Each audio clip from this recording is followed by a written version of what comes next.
todos y todas. Un gusto poder estar acá con ustedes de nuevo en el podcast de la Universidad de ANDE, la Facultad de Administración, Finanzas y Ciencias Económicas, Visión Global, Ecosistema Negocios, donde buscamos tener expertos invitados, líderes de la industria privada, de mixta, pública, hablándonos de toda esa experiencia que tienen y cómo hoy se materializa en la realidad y coyunturas que estamos viviendo hoy en el mundo, en un mundo tan competitivo, tan volátil, tan incierto, tan cambiante, tan ambiguo, y que en materia económica tiene muchas noticias, no semanales, diarias. Y el día de hoy, déjenme, les voy a presentar a nuestro experto invitado. Hoy está Daniel Gómez Gaviria, vicepresidente del Consejo Privado de Competitividad Colombiana en Colombia. Muchas gracias, Daniel. Bienvenido a este podcast. Gracias, José, por la invitación. Hola a todos. Un gusto tenerte acá y bueno, tenemos muchas preguntas y muchos temas para ti. Pero para comenzar, me gustaría un poco que te pudieras presentar un poco sobre tu carrera profesional y cómo llegaste a ser hoy el vicepresidente del Consejo de Competitividad. Muchas gracias. Mi nombre es Daniel Gómez, soy vicepresidente del Consejo Privado de Competitividad, soy economista, tengo un doctorado en economía de la Universidad de Chicago, un MBA de Chicago también. Antes de eso estudié en la Universidad de Lausana, en Suiza, hice mi pregrado en economía y una maestría en banca y finanzas. Empecé mi carrera trabajando en consultoría económica, en temas de competencia económica, en competencia política, de competencia en Europa, en las prácticas de dos compañías americanas que se llamaban NERA y LCG. Una de esas ya desapareció, se fusionó con Compass Lexecon, se llama hoy, pero es antitrust, ¿no? Entonces Claro. Era consultoría, era la parte económica para los casos de competencia frente a la Comisión Europea. Típicamente trabajábamos pues con un bufete de abogados y nosotros armando los casos que se llevaran ante la comisión. Luego trabajé en Fedesarrollo, fui investigador de Fedesarrollo, editor de la revista Coyuntura. Salté al gobierno, en el gobierno de Santos II. Fui asesor en el Ministerio de Comercio, Industria y Turismo. Y de ahí volví a Suiza, al Foro Económico Mundial. Fui director de competitividad del Foro Económico Mundial, en el equipo que sacaba el índice global de competitividad. Wow. Después de eso me fui al Banco Mundial, fui economista senior del Banco Mundial para Argentina, Uruguay y Paraguay. En la práctica global, el banco está organizado en prácticas globales y en regiones, ¿no? Entonces yo estaba en región Latinoamérica, en la práctica global de finanzas, competitividad e innovación. Y estando allá, me llamaron y me invitaron a ser subdirector del DNP. Fui subdirector durante casi todo el gobierno Duque, y antes de terminar ahorita en el Consejo Privado de Competitividad, y en paralelo no abandono mi práctica docente, doy clases en los Andes, dirigir tesis de grado me encanta. Ser jurado de tesis también es una actividad que hago permanentemente, y por cierto tengo una tesis pendiente de leer precisamente, que tengo que salir de acá para ir a leer, ¿no? Tengo que salir de acá a leerla y enviarle comentarios al estudiante, y cuadrar la sustentación y todo, pero entonces ese soy yo. Perfecto, Daniel. Oye, espectacular ese track record y esa historia tuya. ¿Y quién más que tú pues para hablar de esos temas que vamos a hablar el día de hoy? Me gustaría preguntarte en primer lugar, ¿cómo ves en términos de competitividad hoy el país? ¿Cómo está Colombia? Un poquito en qué ha cambiado. ¿Cuál es tu mapeo en términos empresariales y versus la región? ¿Cómo nos ves versus el mundo? ¿Cómo estamos? Listo, entonces nosotros hacemos el diagnóstico de competitividad en el Informe Nacional de Competitividad, que calca un poquito y se inspiró en la estructura del Índice Global de Competitividad del Foro. Lo han presentado varias veces acá en la universidad, ¿no? Sí, lo presentamos acá, y este año será también el 11 de noviembre acá en la EAN, en el Auditorio Orígenes, ¿se llama? Sí, Orígenes. En el Auditorio Orígenes, que es hermoso, es una maravilla de auditorio, y ahí hemos presentado los últimos 3 años el informe. También hacemos un barrido subnacional a nivel de departamentos, de ciudades, y básicamente, ¿cómo medimos esto? Y para estar como en la misma página en cuanto a definiciones, ¿cierto? Nosotros definimos la competitividad como todos esos factores que nos permiten ser más productivos, ¿listo? Y los dividimos en 4 grandes bloques. Unas condiciones habilitantes, que son los temas como más transversales, que haya justicia, que haya un estado eficiente, que haya conectividad digital, que haya energía, que haya infraestructura y de transporte, ¿cierto? Esos son como los habilitantes, ¿cierto? Luego tenemos un bloque de talento humano, de capital humano, donde tenemos educación desde primera infancia hasta universitaria, salud, ¿no? Y el tercer bloque es el bloque como de mercados, cómo funcionan los mercados, el mercado laboral, el mercado de crédito, la conexión con mercados internacionales, y finalmente, bueno, el sistema tributario entra ahí también. Y en el último bloque tenemos los temas de innovación, de ciencia, tecnología, crecimiento verde. Tenemos en ese bloque tejido empresarial, cómo se ve el tejido empresarial. Entonces, para contestar la pregunta finalmente, ese es el marco, digamos, con el cual contestamos estas preguntas. Y lo que vemos es que si uno mira la evolución de la productividad en Colombia, la productividad ha aportado negativamente al crecimiento durante los últimos 30 años. O sea que estamos creciendo porque estamos invirtiendo mucho, porque trabajamos mucho, porque hacemos mucho esfuerzo, pero no estamos logrando hacer las cosas mejor, más eficientemente, ¿no? Que es básicamente lo que es la productividad. Por muchas razones, porque tenemos una gran empresa, por ejemplo, que se le ocurre producir palmitos en Putumayo para poder exportar el palmito, pero entonces, y es súper eficiente, pero luego va a sacar su producto y la carretera está mala y el puerto es ineficiente y la inspección de aduanas es un desastre. Y no, entonces un mensaje clave es que pues acá el tema de la competitividad es un tema de muchos factores, de muchas sinergias, de mucho trabajo público-privado, y si no está funcionando todo junto, si se hace un esfuercito acá, por más duros que sean los empresarios que tratando de resolver los problemas, hay unos temas de bienes públicos donde se requiere que haya un Estado funcional y una provisión de bienes públicos que funcione, ¿cierto? Entonces, ¿cuál es el otro? Entonces, productividad mal, digamos.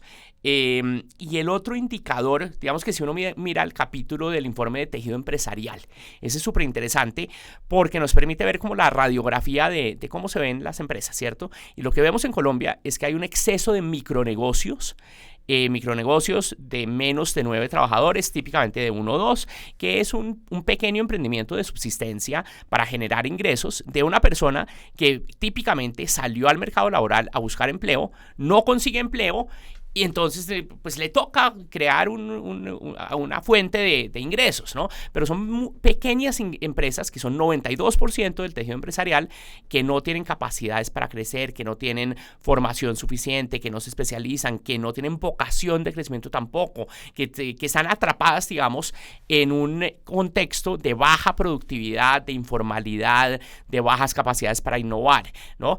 Y tenemos muy poquitas empresas que son grandes, que generan más de 250 empleos, que son 0,2% del tejido empresarial, ¿no? Y en la mitad tenemos un hueco un vacío que debería estar lleno de las MIPYMES, que son los micronegocios, pero que se crean no porque me tocó, sino porque tengo una vocación emprendedora, ¿cierto? Que es un poquito el negocio en el que están ustedes. Y eso hay que poblarlo, ¿no? Entonces, en el mundo ideal, eso es un mal síntoma, ¿cierto? Es un mal signo y que tiene mucho que ver con un mercado laboral que funciona muy mal, ¿cierto? Mercado laboral que funciona mal, una formación para ese mercado laboral que tampoco está ofreciendo la pertinencia que están demandando empresas.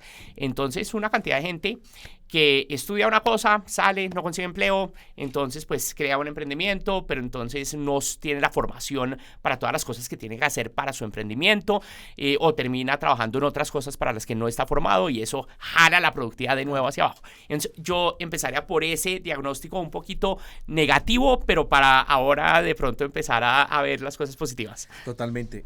No, y se vale tener esa perspectiva también de las oportunidades para comenzar a trabajarlas. Y me gustaría saber un poquito más tú versus la región y versus a nivel mundial, ¿cómo nos ves? O sea, no tienes que ser un ranking, no tiene que ser un número. bien, mal, regular, vamos en camino, tranquilos, todo está bien? Listo. No, entonces digamos que típicamente el consejo lo que usaba era, y para contarles un poco de historia, pues usábamos el índice global de competitividad del Foro Económico Mundial para mirar dónde estábamos en el ranking y compararnos, y por eso también ese índice tenía una estructura muy similar a la que usamos nosotros. Entonces era muy comparable, y eso era útil porque es clave tener referencias internacionales, ¿cierto? Un poco a lo que va la pregunta. Desde el 2019 el foro dejó de sacar este informe. El IMD, el Instituto de Empresa allá en Lausana, en Suiza, saca uno que no mapea exactamente lo que nosotros medimos, pero digamos que en ese estamos al final de la cola de esa muestra de países, ¿cierto? En la gran mayoría de rankings, digamos, internacionales en temas de innovación, de talento humano, de lo que sea, estamos típicamente a mitad de tabla. Colombia ha sido un país que siempre está a mitad de tabla, nunca estamos muy mal, nunca estamos muy bien. Hemos logrado crecer a tasas de 2.5% en promedio durante los últimos 30 años, que es que lo que ha implicado es que somos el segundo país en Latinoamérica que más ha aumentado su ingreso per cápita en los últimos 30 años. O sea que no es malo, porque el crecimiento, crecer una gotica de crecimiento adicional anual tiene unos efectos compuestos súper valiosos, ¿cierto? Si uno crece la economía de un país 0.1% más consistentemente todos los años, eso se refleja en mucho ingreso adicional, claro, ¿no? Pero 2.5 claramente es insuficiente para lograr salir de pobres, ¿cierto? Totalmente. Para ser un país desarrollado tenemos que crecer mucho más, y parte de crecer mucho más y la fuente del crecimiento es esa productividad, ¿cierto? Esa productividad que está estancada. Entonces, por eso es tan importante este tema de competitividad, porque si queremos realmente reducir la pobreza sosteniblemente, si queremos tener una clase media que no sea vulnerable a cualquier choque como la pandemia. Llegó la pandemia y un jurgo de gente volvió a estar jalonada hacia la pobreza, pues tenemos que generar mucha más riqueza. Una de las cosas en los debates últimos sobre temas sociales, ¿cierto? Sobre temas laborales, temas pensionales, temas de salud, ahí realmente el elefante en el cuarto es que queremos tener sistemas de protección social que sean súper generosos, con ingresos que no nos dan para cubrir tanta generosidad, ¿cierto? Entonces, muchos de nuestros problemas se resolverían mucho más fácilmente, incluyendo el tema de la desigualdad, si fuéramos mucho más ricos. Entonces, el crecimiento creo que hay que volverlo a poner en el centro de las discusiones de política, en el objetivo de los empresarios, del sector privado. Hay que crecer mucho más. Al final te voy a hacer una pregunta que no tenemos preparada, pero te la tengo que hacer. ¿Cuáles son esos cuellos de botellas de la productividad, de esas áreas de oportunidades que estás mencionando? ¿Cuál es el stopper que hoy nos está frenando? Sí, hay muchos stoppers, yo creo, ¿no? Entonces, hay muchos regados en estos 14 pilares de lo que medimos, ¿no? Pero yo creo que los principales stoppers son los que tienen que ver con la historia que conté al principio, precisamente de por qué no tenemos más empresas que crezcan y que generen empleo, más crecimiento empresarial. ¿Por qué tenemos 92% de las empresas que son micro y nunca crecen? ¿Por qué tenemos tan poquitas que se vuelven grandes? ¿No? Y eso tiene mucho que ver con mercados que funcionan mal en general. Entonces hoy tengo una camiseta un poquito neoclásica, ¿no? Entonces yo creo que si no tenemos mercados que funcionen bien, sobre todo el mercado laboral es crítico, ¿no? Pero el mercado laboral es crítico porque conecta el talento con las empresas, ¿cierto? Si no funciona bien, no vamos a poder estar generando valor a partir de la generación de un puesto de trabajo donde hay una empresa con unas ideas, con una vacante que está buscando un talento para generar valor, ¿cierto? Si ese matching, ese emparejamiento, que es lo que hace el mercado laboral, no funciona bien, es muy complicado crecer. Y si encima funciona mal y tenemos una mano de gente que está generando micronegocios, 60% del empleo formal es autoempleo. Y pues a veces nos venden eso como que no, es que eso es superemprendedores. Somos superemprendedores en Colombia. No, pues no nos dejamos morir de hambre. ¿No? Buscamos qué hacer. Sobrevivientes. Buscamos qué hacer. Sí, exactamente. Es el rebusque, ¿no? Pero entonces yo pensaría, obviamente, bueno, como dije, de verdad que este tema es transversal y hay que pensar en todo, ¿cierto? Pero yo me enfocaría mucho en un triángulo de factores, que es esa relación entre mercado laboral, tejido empresarial, formación para el trabajo, el tema educativo y de talento humano y de formar a la gente con las competencias y las habilidades que requieren para trabajar. Y un pilar clave que es todo el sistema de protección social. Yo creo que en la medida en que la protección social la hemos financiado a través de nómina, por ejemplo, pues eso ha hecho mucho más difícil la generación de empleo formal, porque es mucho más costoso que el empleo informal, ¿cierto? Claro. Entonces, esos 4 elementos yo creo que son críticos, y alrededor de eso gravitan una cantidad de otros factores. Obviamente, para que esto funcione, pues tenemos que tener infraestructura que esté bien, ¿cierto? Y infraestructura y logística. Para que todo funcione, tenemos que tener justicia y seguridad.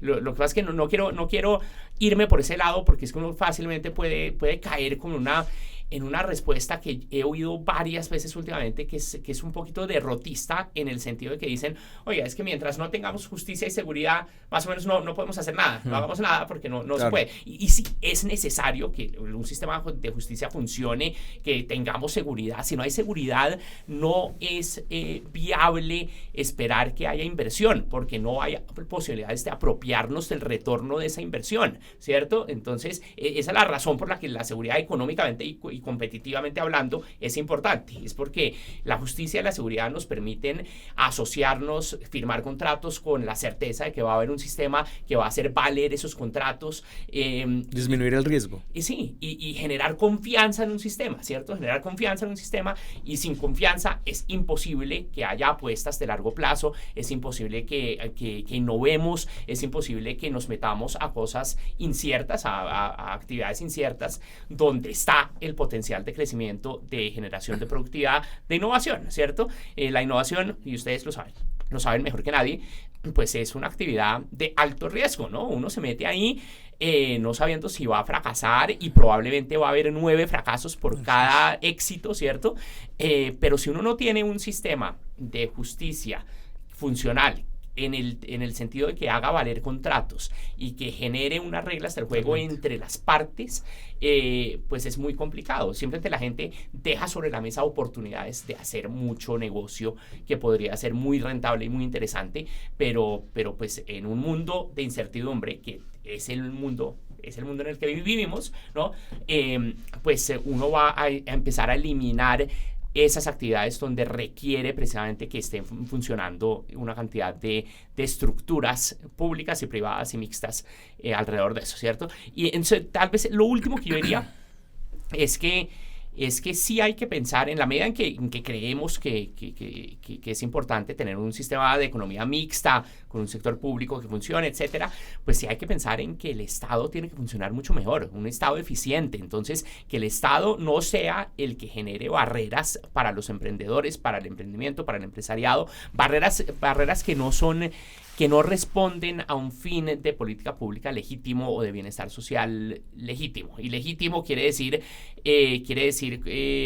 cosas como fallas de mercado, externalidades. Pues sí, uno quiere, si hay alguien que puede generar unos costos sociales a partir de su modelo de producción, pues probablemente se requiere algún tipo de regulación ahí, o unos impuestos que corrijan por ese factor, ¿no? Claro. Pero hay una cantidad de cosas que hace el Estado que no genera ningún valor social y que sí genera muchos costos, ¿no? Entonces, es todo el típico tema de los trámites, de las vueltas, de la incertidumbre de los permisos ambientales, permisos sociales, ¿no? Todo el tema en Colombia, todo el tema de la licencia social y ambiental está un poco despiporrado, ¿no? Como nos decían hace poco, ¿no? Ni siquiera exigente. Una cosa es que sea exigente, pero uno conozca muy claramente cuáles son las condiciones que tengo que cumplir, ¿cierto? Entonces, tengo que presentar estos 15 documentos para la licencia ambiental y se demora 6 meses. Pues listo, uno lo hace. Pero si uno llega después de 6 meses con sus 15 documentos y le dicen, ay, no, faltan 5 y, ay, no, se va a demorar otros 8 meses, eso es lo que afecta el entorno empresarial gravemente. Es la incertidumbre, la falta de claridad en los procesos y procedimientos. Y ahí, en esas zonas grises, hay un jurgo de oportunidades de corrupción, de manipulación, de oportunismo, de lo que sea, ¿cierto? Con la consulta popular. La consulta previa, ¿cierto? Consulta popular, consulta previa. Pues la consulta previa, que es el consultar a las comunidades cuando hay proyectos que van a afectarlas, que suena razonable, ¿cierto? Sí, si uno va a pasar una doble calzada a 100 metros de un resguardo, de una población, de un municipio pequeño, de lo que sea, pues suena razonable que uno vaya y converse con la gente y no simplemente le pase por encima, ¿no? Pero lo que está pasando en Colombia es que eso también está siendo manipulado y abusado. Entonces, de nuevo, genera mucha incertidumbre porque entonces el inversionista, digamos en un proyecto de energía eólica, ¿no? Dice, listo, en esta zona hay estas 5 comunidades con las que tengo que conversar para resolver, para que me den los permisos para hacer la inversión. Empiezo a conversar con las 5 comunidades un año entero, y al año aparecen otras 5 que no existían antes y me toca volver a empezar. Eso es lo grave, ¿no? Entonces, creo que sí estamos en mora de regular mejor, de reglamentar mucho mejor todo el sistema de licenciamiento ambiental y social, porque si no, no va a haber manera en Colombia de hacer grandes proyectos de inversión. Espectacular. Oye, Daniel, me dejas pensando muchas cosas, pero hagamos un poquito un zoom in en los sectores. ¿Qué sectores hoy ves que sean los más competitivos y cómo se están apalancando para saltarse esos baches que ya hemos hablado de competitividad, en fin? Listo. No, esa es una pregunta difícil que voy a empezar a contestarla con base precisamente en nuestro Informe Nacional de Competitividad, el que está vigente, el 2024-2025, donde lo que propusimos fue que para generar esa confianza para invertir hay que tener visiones compartidas de futuro y hay que tener un chip de prospectiva, de estar monitoreando tendencias globales y cómo nos afectan, ¿no? Entonces ahí lo que identificamos fue que había 3 grandes macro tendencias globales: cambio tecnológico, cambio climático y cambio demográfico. Y eso iba a afectar todos estos factores de competitividad. Pero mirando esos 3 macrofactores, creo que eso nos ayuda a responder un poco la pregunta de qué sectores tienen grandes oportunidades, ¿cierto? Entonces, por ejemplo, nosotros identificamos que había una demanda creciente en el mundo por cuenta del cambio demográfico y cambio climático también, sí, sobre todo por el cambio demográfico en sociedades muy grandes. Pensemos en China, pensemos en India, en sociedades con billones de personas, ¿no? Que están empezando a volverse mucho más ricas, que están empezando a vivir muchos más años y que están empezando a cambiar sus patrones de consumo, ¿cierto? Entonces, están empezando a demandar en particular proteína animal, ¿cierto?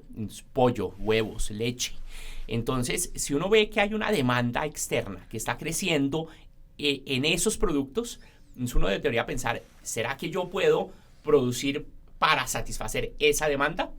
Y ahí hay grandes oportunidades en Colombia en términos de regiones enteras que podrían ser grandes productores de pollo, de cerdo, de huevos, de leche, pero en particular quiero concentrarme un poco más como en la cadena avícola y en la porcícola, en cerdo y pollo, ¿cierto?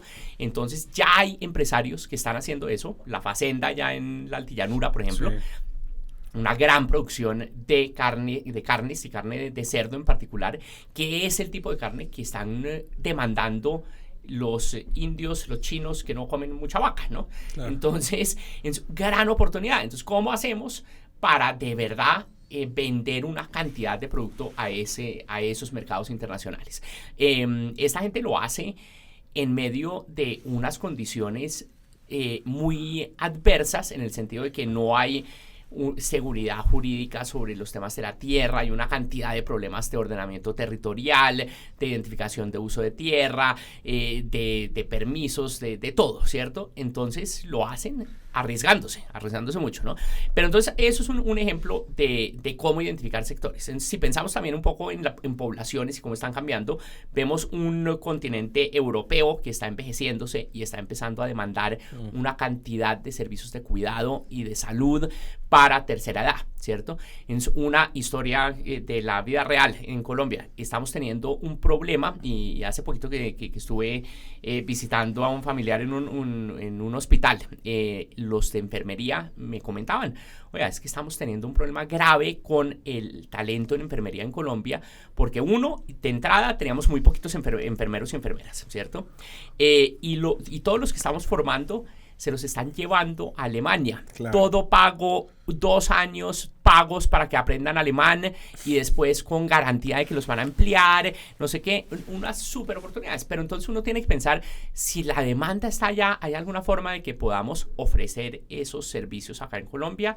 Entonces pensemos en toda la silver economy, ¿cierto? Toda la economía plateada, ¿cómo podemos hacer que no solo en Colombia ofrezcamos para toda esa población que se está envejeciendo de países industrializados servicios del cuidado, sino también la oportunidad de tener un segundo hogar en un clima delicioso, en el país con la mayor diversidad de aves? Entonces a los británicos y a los alemanes y a todos los europeos les fascina mirar pájaros. Entonces vengan a Colombia, vivan en Colombia, en un sitio donde los van a atender súper bien. Acá somos queridísimos, ¿no? Aquí formamos enfermeros tan buenos que ustedes se los están llevando a Alemania. Turismo de tercera edad y más económico. Entonces, vengan acá, inviertan acá, gasten acá. Además es gente pues que se retira, digamos, a los 65 años, yo qué sé, pero 65 años quiere decir que tienen 20, 30 años por delante de vida útil. Entonces también es una gran oportunidad de insertarnos a flujos globales de conocimiento, talento,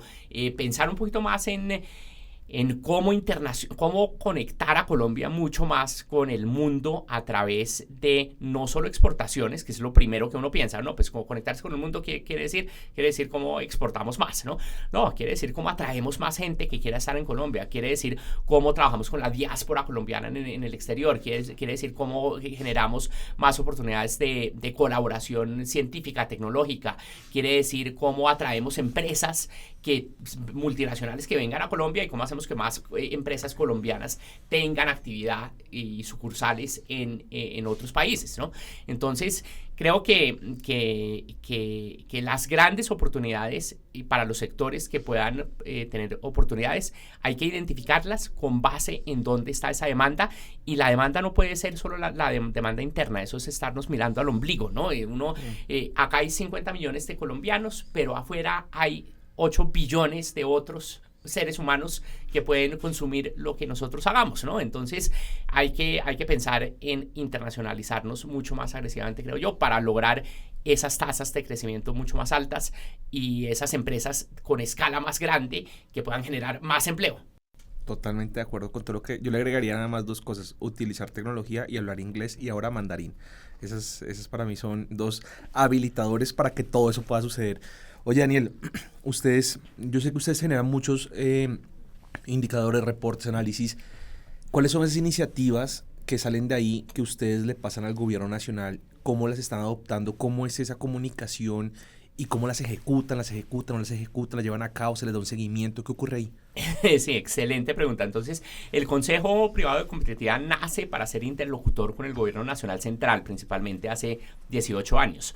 Y se crea como interlocutor privado del sector público en una cosa que se llama el Sistema Nacional de Competitividad e Innovación, que lleva 18 años y que ha sido un gran espacio y una gran institucionalidad para generar ese diálogo estructurado público-privado, donde no es la lógica como coyuntural de, si soy sector privado voy a ir a buscar al gobierno únicamente para darle quejas del decreto no sé qué, o voy a ir a hacer cabildeo pues para que me protejan de la competencia externa con un arancel, ¿cierto? Queríamos que existiera un marco de diálogo en Colombia donde estuviéramos pensando en oportunidades, en productividad, en crecimiento, en las cosas de más largo plazo. Nosotros sacamos en el Informe Nacional de Competitividad una serie de recomendaciones por capítulo. Recomendaciones que típicamente son públicas y privadas, entonces le decimos cosas al sector privado y al público. La última vez que revisé, digamos que 50% más o menos de las recomendaciones habían sido acogidas o implementadas. Las otras 50 a medias o no, seguían o no sé qué, ¿no? Pero realmente el Consejo pues saca los informes, pero a diferencia de otros centros de pensamiento, nosotros no sacamos el informe y simplemente nos olvidamos de él y cójalo, déjelo, hágalo lo que quiera con él, sino que usamos el informe para luego hacer gestión todo el año y pedalear, digamos, esas recomendaciones en ese diálogo en el Sistema Nacional de Competitividad con el gobierno, donde hay unos comités técnicos por temas. Entonces hay temas de facilitación de comercio e infraestructura. Entonces allá llevamos las recomendaciones nuestras y las empujamos, digamos, ¿no? Entonces, así funcionamos y con una innovación reciente. Hace un par de años hicimos un ejercicio como de planeación estratégica a largo plazo del Consejo, pensando, bueno, hacia dónde vamos, cuál debería ser el enfoque del CPC después de 15 años de existir, cómo nos reinventamos para los siguientes 15. Y una conclusión crítica a la que llegamos fue que no era suficiente para tener una injerencia y un impacto en competitividad que solo estuviéramos hablando con los ministerios y con el DNP y con presidencia. Teníamos que hablar mucho más con alcaldías, con gobernaciones, y para eso es súper útil los índices subnacionales. Teníamos que hablar mucho más con el Congreso, teníamos que hablar mucho más con las altas cortes, tenemos que hablar mucho más con la sociedad en general, ¿cierto? Entonces, desde ese entonces, tenemos muchas más líneas de trabajo y nos vemos como una plataforma como de articulación y coordinación con todos estos actores. Entonces, por ejemplo, en los últimos par de años hemos estado trabajando muy de la mano con congresistas, senadores, con las comisiones en el Congreso, trabajando y proponiendo y comentándoles y dándoles insumos para las discusiones sobre reforma laboral, reforma pensional, reforma a la educación, todas las reformas que han estado en discusión, ¿cierto? Hemos estado trabajando mucho más a nivel subnacional con alcaldías, con gobernaciones, con comisiones regionales de competitividad, que son la patica regional del Sistema Nacional de Competitividad. Entonces, para cerrar esta pregunta, generamos unas recomendaciones, pero no las dejamos simplemente publicadas, sino que nosotros mismos y con todo este grupo de actores, amigos, digamos, interesados en la competitividad, empezamos a tener un trabajo de diálogo permanente para empujar la implementación de estas recomendaciones. Estábamos hablando ahorita hablaste de las regiones, que es un punto importantísimo en nuestro país. ¿Cómo ves las regiones ya particionando, dividiendo el país en términos de competitividad? ¿Cuáles son esas que hoy son la gran apuesta y qué recomendaciones para todas las otras regiones? Muy buena pregunta, ¿no? Entonces, lo primero que hay que destacar es que vivimos en un país con una heterogeneidad regional, unas diferencias y divergencias regionales enormes, ¿cierto? El gran reto de Colombia es cómo lograr mayor convergencia en bienestar entre regiones. Es muy diferente si estamos hablando de un Valle del Cauca, de una Antioquia, claro, de un Atlántico, de un Bogotá, así nos vamos a Chocó, a Bichada, a Vaupés, ¿no? A toda la periferia del país, las diferencias en términos de competitividad son enormes. En el índice departamental de competitividad hacemos como el barrido de todos estos factores, 100 indicadores anualmente. Este año, el 11 de junio, vamos a lanzarlo en Medellín. Y el objetivo es ayudar a las regiones a trabajar de manera coordinada, público-privada, entre el sector empresarial, sociedad civil, universidades y sector público, para lograr eliminar esas barreras al crecimiento en cada una de las regiones. Pero entonces tenemos unas regiones que están en la frontera y que son muy avanzadas en muchos aspectos, ¿cierto? Entonces, si uno mira Antioquia, si uno mira Valle del Cauca, si uno mira Bogotá, si uno mira Barranquilla, Atlántico, si uno mira los Santanderes, Bucaramanga en particular, uno ve que hay muchas cosas pasando, ¿cierto? Son sitios que tienen un tejido empresarial consolidado, diverso, en crecimiento, donde hay innovación, donde hay internacionalización, donde hay capacidades gerenciales, pero luego uno va a otros sitios donde el tejido empresarial es muy precario, donde 80% del empleo está en el sector público, en un sector público además que es pequeñito y no cumple con las funciones públicas que debería cumplir. Entonces, realmente cumple con la función de generar un empleo para una gente, ¿no? Sí. Pero eso es muy complicado, eso no es sostenible, ¿no? Entonces, con unos problemas de conectividad complicadísimos, ¿no? Entonces, la conectividad, la infraestructura de transporte, cerrar esa brecha va a ser crítica, cerrar las brechas de conectividad digital, pensando un poquito en cuáles son los sectores del futuro, ¿cierto? Pues todos los nuevos negocios usan de una u otra manera algún elemento digital, ¿no?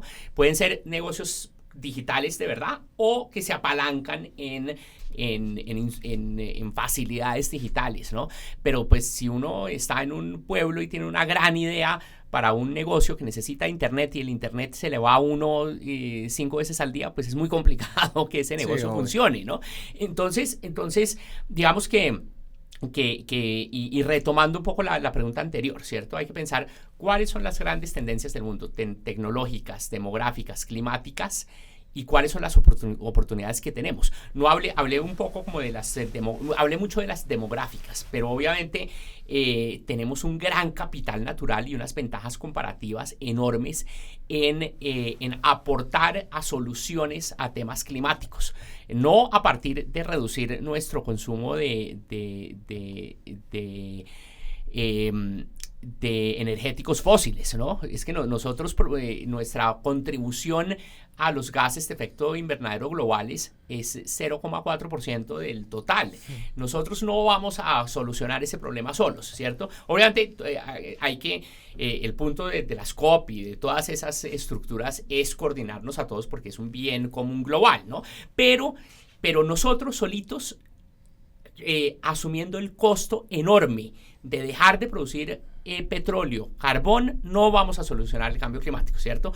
En lo que sí podemos tener un impacto enorme es en proteger a los bosques, la Amazonía, en proteger todas el capital natural que sirve como capturador de carbono, ¿cierto? Entonces, ahí sí podríamos tener un gran impacto en transformación de la agricultura para una transformación verde en la agricultura. Eso también puede ser interesante, ¿no?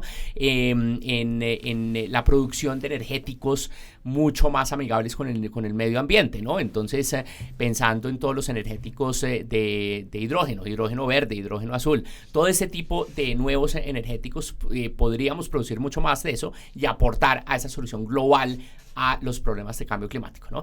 Entonces, regiones, hay que pensar, cada región debería estar pensando, pues, ¿cómo hago yo para aprovechar esa tendencia global en mi territorio? Si estoy en la costa Caribe, tengo una gran oportunidad de ser el hub de exportaciones hacia un jurgo de sitios, porque es verdad lo que nos decían en el colegio. Estamos en una posición geográfica privilegiada, todo eso, ¿no? México y Colombia, yo creería que son los que se pueden dar ese lujo, ¿no? De mandar para Asia o mandar para Europa o Estados Unidos. Exactamente. Entonces, México, Colombia, bueno, y Colombia además tenemos toda la conexión con Sudamérica, sí, ¿no? Claro. Que ahí hay una ventaja con relación a México. Claro.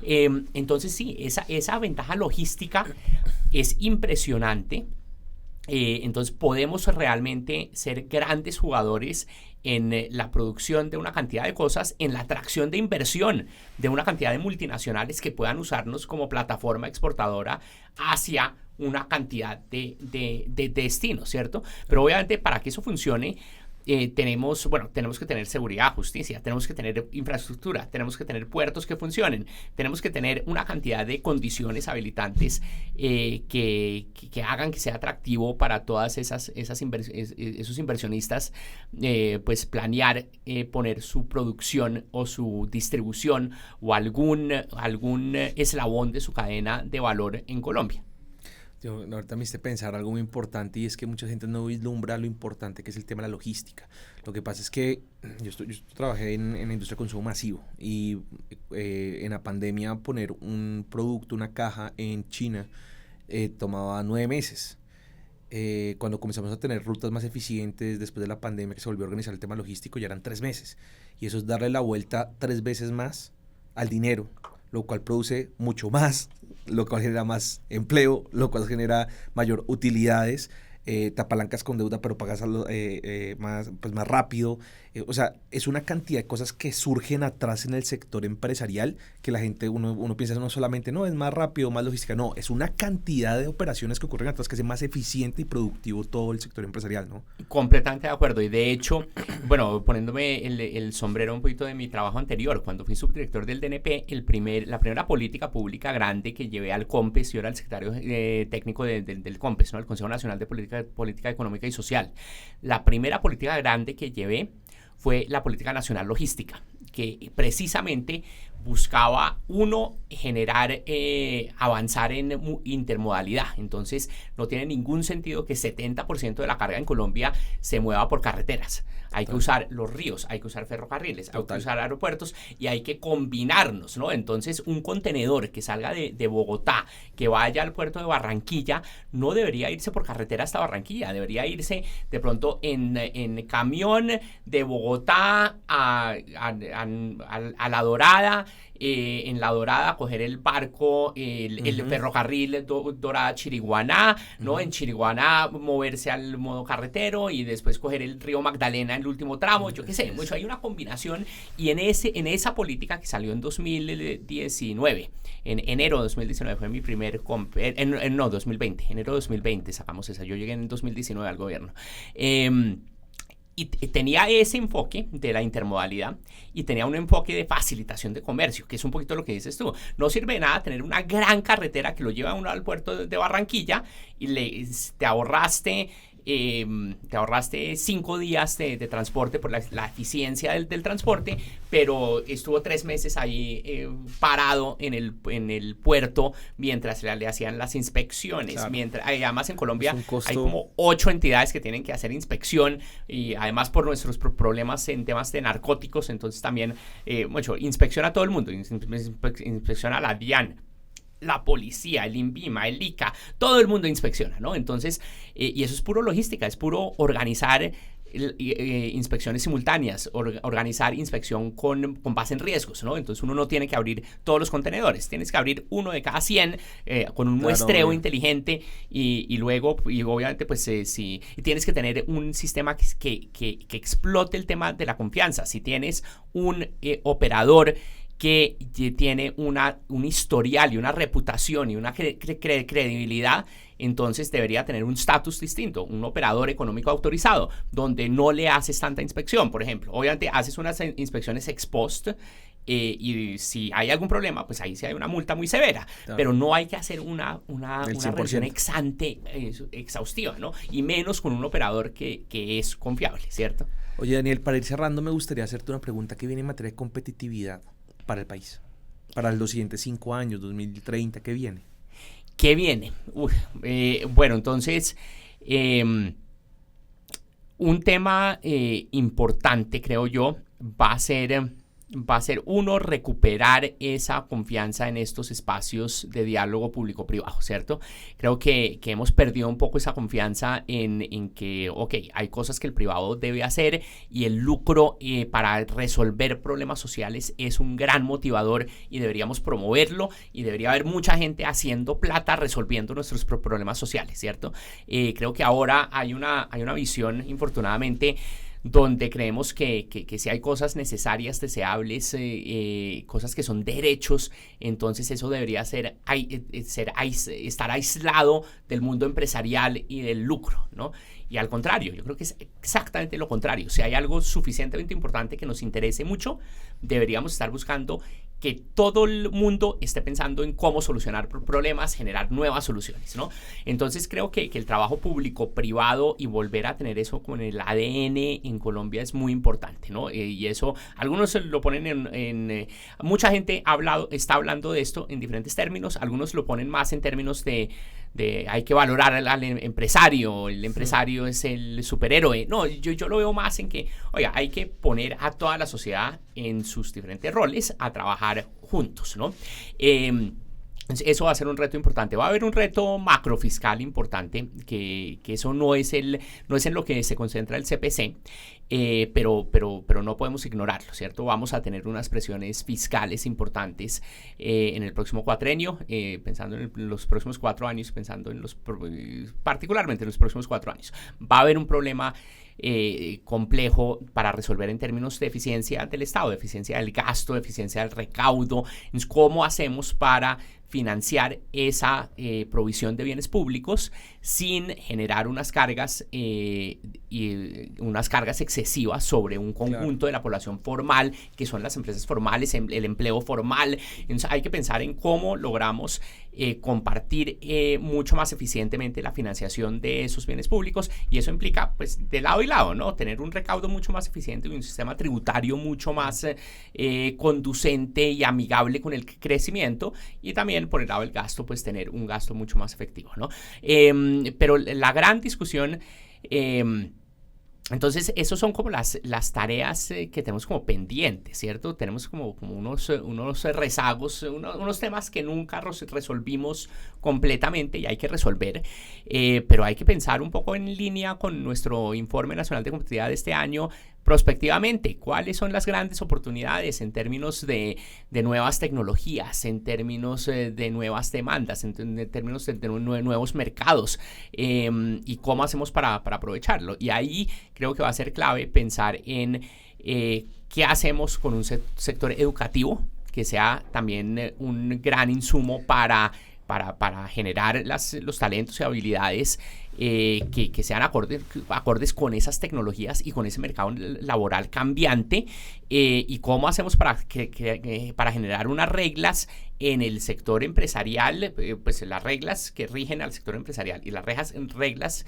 que rigen el trabajo, para que sea un sistema suficientemente flexible e inclusivo, ¿no? Un sistema que permita que si mi negocio es un negocio que por su naturaleza es un negocio nocturno, entonces pues no deberían cobrarme unas sobrecargas como si yo fuera un negocio diurno que se pasa las horas, digamos. Es que eso es como...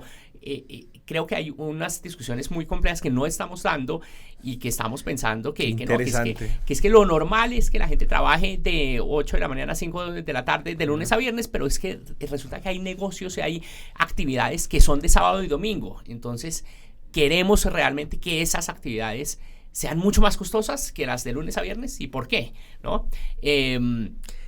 Nunca me he hecho una pregunta de esas. O sea, es verdad.